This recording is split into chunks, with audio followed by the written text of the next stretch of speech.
What's going on, everybody? Welcome to part 2 of my breakdown game analysis of this Kaisa game that I played. What I'm doing here is breaking down the second half of the game that I played. This is going to be the more macro fundamentals of my decision making and why I'm doing what I'm doing as an ADC.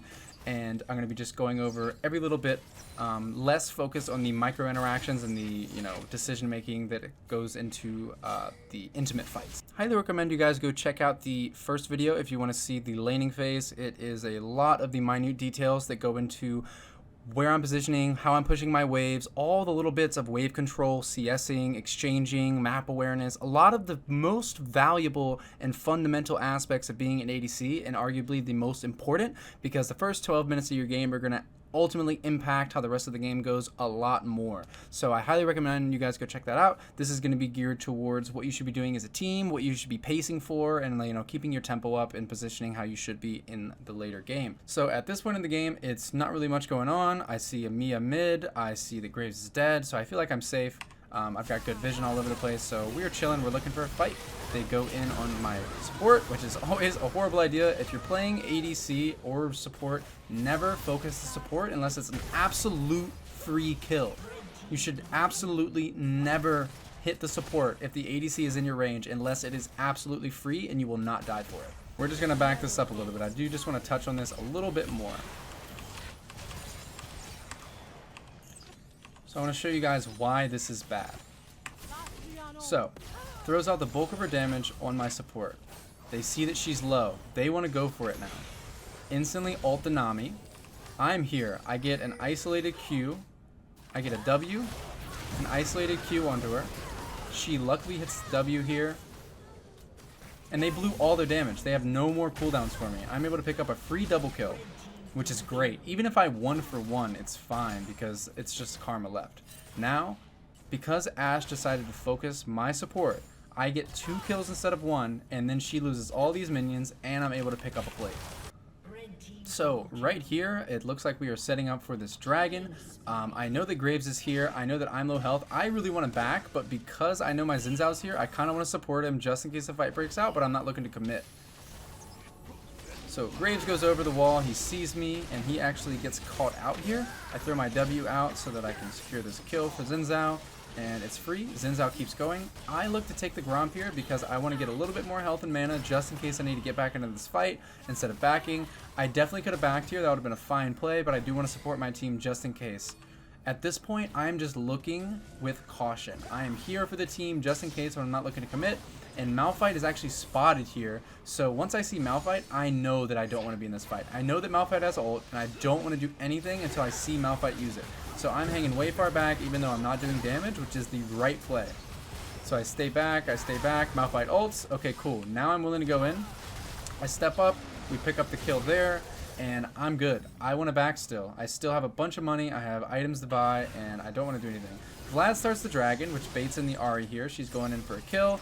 I'm still pacing, don't really want anything, but I'm just here with the team because, agreeing to a bad play is better than letting a single player take the bad play. You always want to be grouping, even sometimes if it is the bad play, unless you just want to let the one die.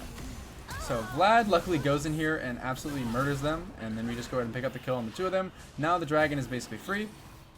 Vlad runs away again for whatever reason. I know Graves is alive, so I don't know where, but then he just shows mid again, so I just go ahead and finish the drag. Had he paced towards the dragon sooner, I would not have done it.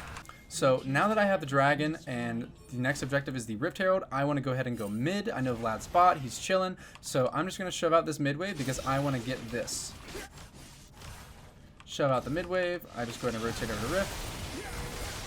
We secure the objective, and because we have so much prio, GP being here and Xin Zhao being here, we just go ahead and clear out their jungle. I see GP is getting into a bit of a skirmish, so I want to get into this fight. So I W the Ashe, ult on the other side of her, and then I go ahead and drop a heal on the GP so that he lives, install him the time, and we go ahead and pick up the kill.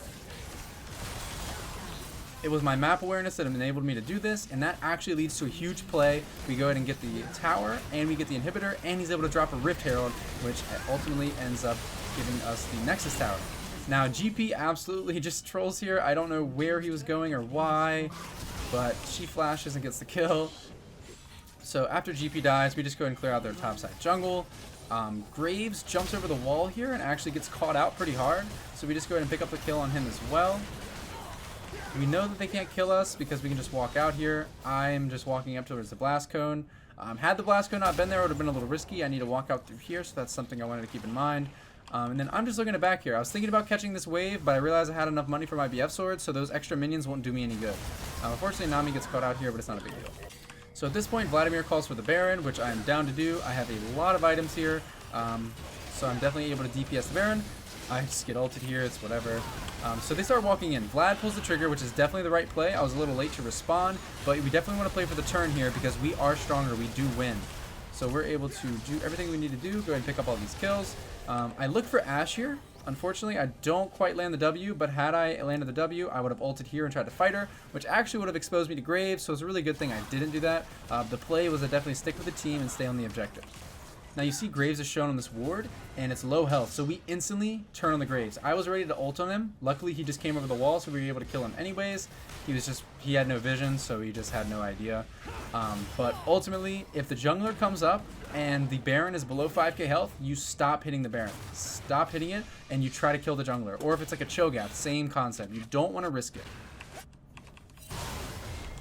So at this point we have Baron, and I see the minions are pushing in here. Ashe is dealing with the minions here, so I go ahead and pick up this free tower, and then they go ahead and FF, and that was the game.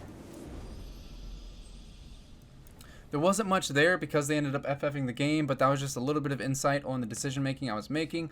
A lot of it just comes down to what is on the map and why. If you're going to be taking an objective, you definitely want to be pushing in the waves and positioning accordingly, and you ultimately want to be making the right decisions around what you want to do. For instance, how the Vlad turned the fight at the Baron side. That was the right play. We don't want to be focusing on the Baron and risk losing it. Ultimately, you have to know where your strengths are. That's about all I wanted to cover. This was a little all over the place just because it was like the wrapping up of this game, but I do appreciate you guys watching. If you haven't, just definitely go check out the beginning of the game. There's a lot more information there and a lot more of arguably the more important stuff in my opinion, especially as an ADC, for you guys to check out. I'm going to be doing a series along this where I just have these different, it's like a VOD review. I'm basically going to be VOD reviewing and talking about my decision making as I'm doing it, because being conscious and making conscious decisions as you play this game is the best way to get better, because you're able to see which decisions you made which led to good results and which decisions you made that led to bad results, and you objectively want to be making the right decision every time. So I think this is a great way to figure out where you are as a player and what you're doing.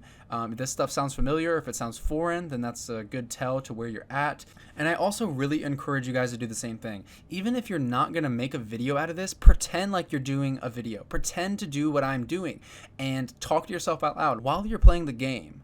Ask yourself, what should I be doing and why? And commentate it. Be like, I'm going to push this wave in so that I can recall because I have enough gold for my Noon Quiver. Or I'm going to back off right here because I don't know what their jungler is, their mid is also missing, and they could potentially dive me. It's these types of things that really outline what you should be doing and what you should not be doing and prevent you from making these mistakes and enable you to make the plays that you need to make to win. So again, I really appreciate you guys watching, and I will catch you guys in the next video.